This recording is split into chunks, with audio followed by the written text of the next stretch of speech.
BEL ಮತ್ತು BHEL ಅನ್ನು ಸ್ವಾವಲಂಬಿ ಮಾಡುವ ದಿಕ್ಕಿನಲ್ಲಿ ಕೆಲಸ ಮಾಡ್ತಾ ಇದೆ.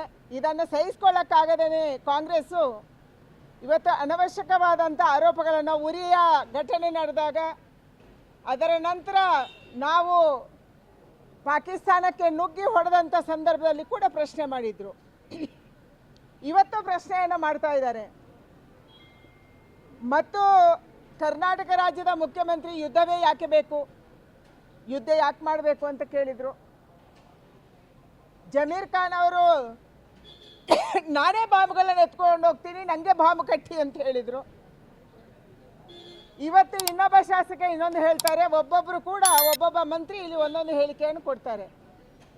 ನಾವು ಕರ್ನಾಟಕದ ಕಾಂಗ್ರೆಸ್ಗೆ ಒಂದೇ ಪ್ರಶ್ನೆಯನ್ನು ಕೇಳೋದು, ಈ ಮಾತುಗಳು ಹೈಕಮಾಂಡ್ ಇದ್ದ, ನಿಮ್ಮ ಹೈಕಮಾಂಡ್ ಸೂಚನೆ ಸಲುವಾಗಿ ನೀವು ಈ ಥರ ಮಾತಾಡ್ತಿದ್ದೀರಾ? ಇದು ನಮ್ಮ ಮುಂದಿರುವಂಥ ಪ್ರಶ್ನೆ.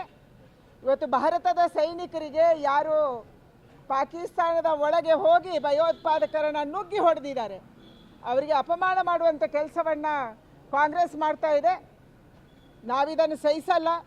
ಕಾಂಗ್ರೆಸ್ ಯಾವತ್ತಿಗೂ ಕೂಡ ದೇಶದ ಪರವಾಗಿ ನಿಂತಿಲ್ಲ, ದೇಶದ ಗಡಿಗಳನ್ನು ಕಾಪಾಡೋ ಕೆಲಸ ಮಾಡಿಲ್ಲ. ಅವರ ಕಾಲದಲ್ಲೇ ಹಲವಾರು ಒಳ್ಳೆಯ ಪ್ರದೇಶಗಳನ್ನು ಒಂದು ಕಡೆ ಚೀನಾಕ್ಕೆ ಬಿಟ್ಕೊಡ್ಲಾಯಿತು, ಇನ್ನೊಂದು ಕಡೆ ತೀನ್ ಬಿಗವನ್ನು ಬಾಂಗ್ಲಾದೇಶಕ್ಕೆ ಬಿಟ್ಕೊಡಲಾಯಿತು, ಕಾಶ್ಮೀರದ ಹಲವಾರು ಭಾಗ ಪಾಕಿಸ್ತಾನಕ್ಕೆ ಬಿಟ್ಕೊಡ್ಲಾಯಿತು.